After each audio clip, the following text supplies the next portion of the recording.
Hurricanes एक ऐसा phenomena है कि जिससे पूरी दुनिया मुतासिर है, स्पेशली अमेरिका। हाउएवर पाकिस्तान और इंडिया की तरफ भी बहुत से हरिकेन्स आते हैं। इस बात ने मुझे ये सवाल करने पे मजबूर किया कि आखिर हरिकेन्स आते ही क्यों हैं। इसका क्विक और छोटा सा जवाब ये है क्योंकि हमारी दुनिया रोटेट करती है। This is Gauhar Rizvi and you are on my channel.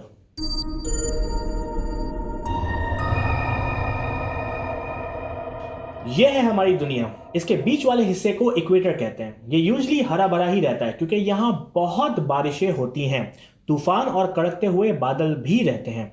और जब ये बादल ज़मीनी इलाकों से, जैसे कि वेस्ट कोस्ट ऑफ अफ्रीका से अटलांटिक ओशियन से मिलते हैं, तो ओशियंस की ठंडी और नमी वाली हवा सहारा डेजर्ट की खुश्क और गर्म हवा से मिलती है। तो वो गर्म हवा ऊपर उठती है, जिससे मिडिल में एक लो प्रेशर जोन बनता है, जिसकी वजह से और हवा ऊपर उठती है और ये साइकिल मुसलसल चलती रहती है, जिससे तूफान साइज में और तादाद में बढ़ते जाते हैं। अगर इनको एक सही तादाद और साइज मिल जाए तो ये हरिकेन्स की शक्ल इख्तियार कर लेते हैं। बट ये घूमते क्यों हैं? ये इसलिए घूमते हैं क्योंकि दुनिया रोटेट करती है, जिससे कोरियोलिस इफेक्ट बनता है जो कि हरिकेन्स को घुमाता है। अगर हरिकेन्स इक्वेटर के ऊपर होता है तो क्लॉकवाइज घूमता है, और अगर इक्वेटर के नीचे की तरफ बढ़ता है तो काउंटर क्लॉकवाइज।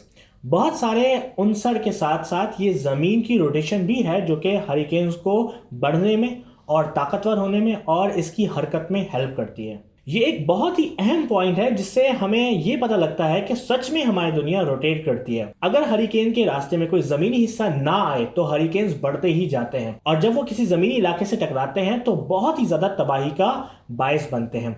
हरिकेन के बीच का भंवर आई ऑफ हरिकेन कहलाता है, जो कि इसलिए बनता है क्योंकि हवा स्पिन करते हुए उससे बाहर जाती है और कुछ हवा उसी के अंदर, जिसकी वजह से आई का शेप बहुत ही क्लियर रहता है।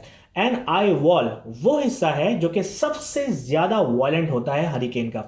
अगर ये कहीं से टकरा जाए तो सबसे ज्यादा डिस्ट्रक्शंस वहीं पर ही होती हैं। रिसेंटली हरिकेन इरमा ने अमेरिका में तहलका मचा दिया, जिससे अब तक तकरीबन $250 बिलियन तक का नुकसान एस्टिमेट किया जा रहा है।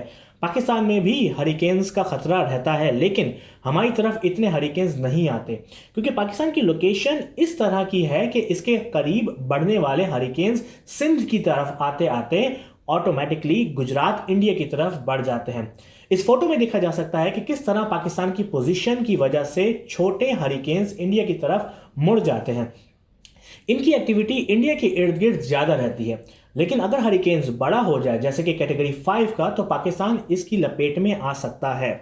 होप कि आपको ये वीडियो पसंद आई हो। अगर आपको वीडियो अच्छी लगी तो मुझे फेसबुक पर लाइक करें और यूट्यूब पे सब्सक्राइब करें। अगर आप भी कोई टॉपिक देखना चाहते हैं तो let me know and I will try to cover this video. Description में मौजूद लिंक से यूट्यूब पे सब्सक्राइब करें एंड वीडियो को जरूर लाइक करें। इसके साथ साथ मेरी ये रिकमेंडेड वीडियो जरूर देखें जिसमें मैंने जल्जलों के बारे में बताया है।